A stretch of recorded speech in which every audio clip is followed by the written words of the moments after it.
So a job for a nice sunny day is to replace the rear parking sensor on this Model 3. So this one here has actually got an intermittent fault on it. I've taken it out before, cleaned all the cradle and cleaned all the sensor itself, cleaned all the wires, and it was okay for a little while while you're driving, but occasionally it does error again. So I've got a genuine part here. This was only £45 off eBay, and it is a genuine Tesla one. And it also matches the colour as well of the car, pearl white. And you can get different colours, obviously, for the different cars what are out there. So it's a little bit of a faff, and it's a little bit of restricted access in there, but it is doable, especially this one here. You're basically just taking the mudguard off if you have one fitted. And then there's a little Torx fitting under here as well, which you take off.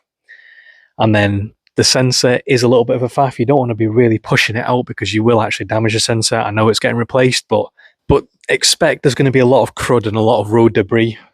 Obviously, if your car gets driven in the UK or anywhere where there's salt on the roads, and especially being curbside as well, this car gets driven on country roads quite a lot. So we do have a lot of road debris going into the wheel arch and obviously clogging the sensor up, making it really difficult to get out of its cradle. But if you take your time, it's a really easy job to do, and you can get the diagnostics on the actual onboard computer as well. Really easy. Go into service mode and then to see which parking sensor has the fault, and then obviously just replace that.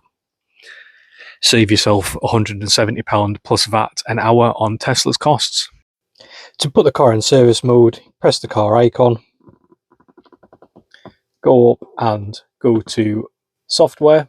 You then press and hold on the actual Model 3 until it does that little click. Then you would type in service.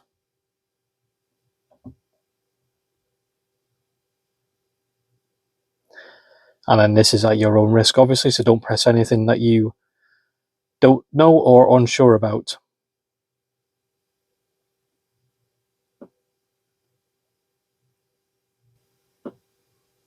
Then we have the service mode. So we go to driver assist, sensors.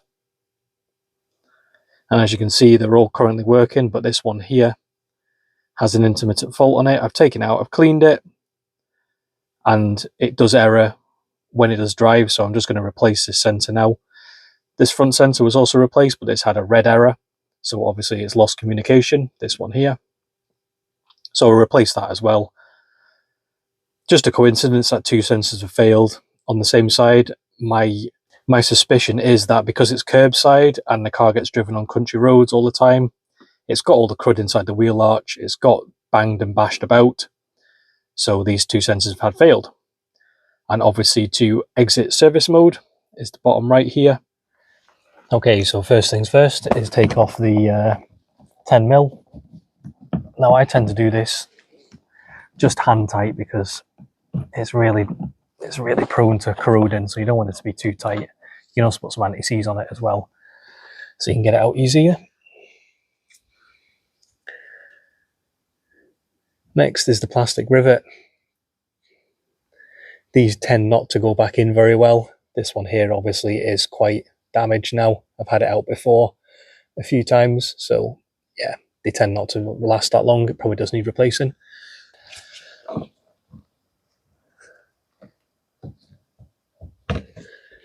These bodywork kind of pry bars are quite good because they don't actually damage any of the bodywork, and you can just kind of like get it behind it and then pop it off.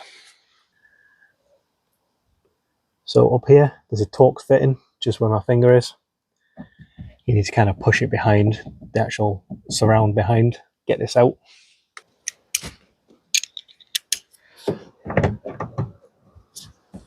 Again, not too tight.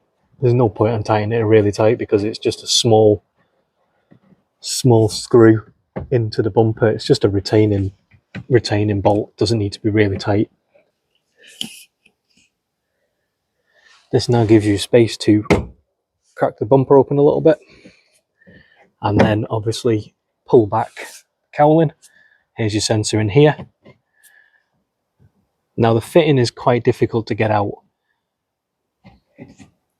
If this was obviously covered in crud, you just kind of separate it and then just slowly push the sensor out. You can actually get a pry bar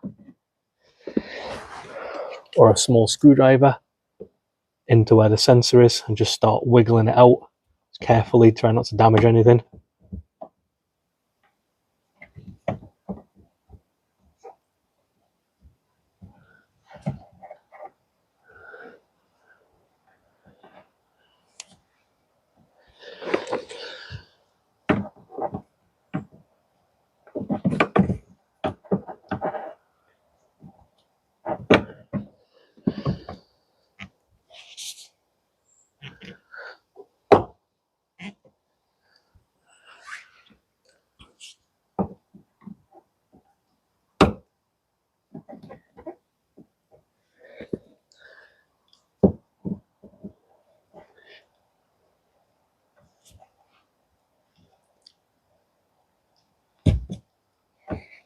Then you just keep having to like pry these like carriers open, and it will come out. And it just takes a little bit of persuasion. Just try not to lose patience with it and end up snapping one of the cradles, because you will definitely regret it. That's it out now, see there? Coming out. Now you can obviously take the wheel off, but I'm doing this with the camera in front of me and also with the wheel on, and I've still managed to get it out fine. Here's the old sensor there. Just work it out carefully.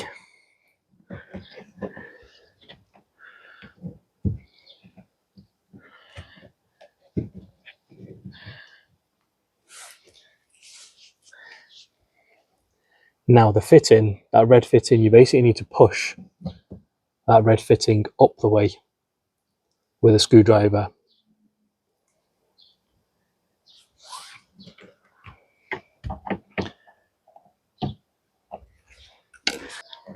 So it now looks like that.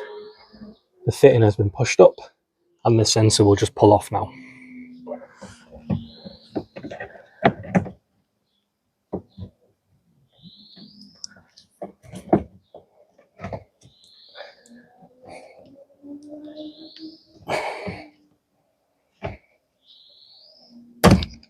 Now they're obviously very, very tight, the sensors, because they are waterproof, effectively. So to get this sensor off from the actual main wiring loom is challenging, but not impossible. New sensor, genuine part number, Tesla on it. Old part. Now you want to be taking this rubber thing off, the rubber grommet, and then obviously transferring it to the new sensor.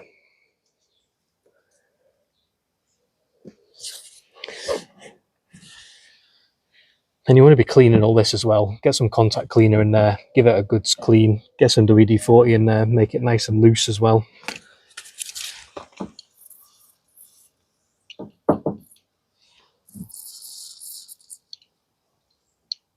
Just makes it easier to put back in, obviously.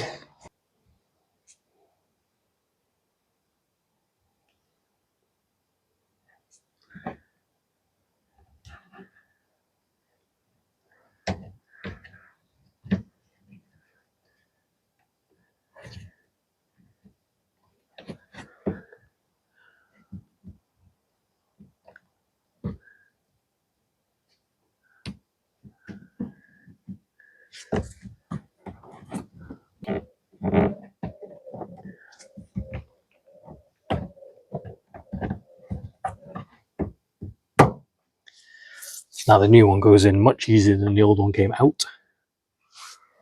Push that back together. Now this is where you go and test it to see if it's working before you would do everything back up again. And obviously go and test the sensors once it's fitted. This is obviously working all around now. And make sure the new sensor's clean as well, obviously. So there's no like grime or grit on it from replacing it.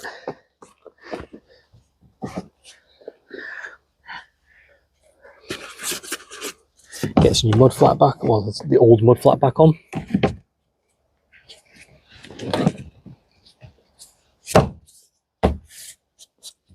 Just clicks in. 10mm at the bottom.